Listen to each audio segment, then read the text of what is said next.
போசக்கா என் பிள்ளைக்கு நல்ல வேலை வரணும். என் தடுதரமா இருக்குது. வீட்டுல தண்டை சோறு துண்டுட்டு இருக்கு. சுவாடி வளர்தே தவிர மூணு வளர மாட்டேங்குது. சுவாக வந்துருச்சு தரித்திரம்.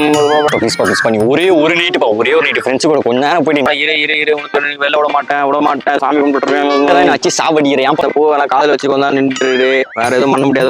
நைட் பிரியாணி சாப்பிட்டோம். நியூ இயர் ரொம்ப நிம்மதியாக விட மாட்டேன். நீ வெரி செல்லும் பிச்சைக்காரண்டி சொல்லு தரித்திரம் ஃப்ரெண்டு. எங்க இல்ல போடா வீட்டு போனா வந்துடுறானு பீச்சு இந்த பைக்கை போய் தடா போயிரு வெளுத்து போடுவோம். போயிரு அப்பாவது பரவாயில்ல. அப்ப பச்சை கேட்பானே. வேலைக்கு போகலாம் வீட்டுல மரியாதையே தரமாட்டாங்க. மச்சி தொட்டிக்கிறேன் பாரு. போன் லுங்கில வச்சுருக்கலாம்.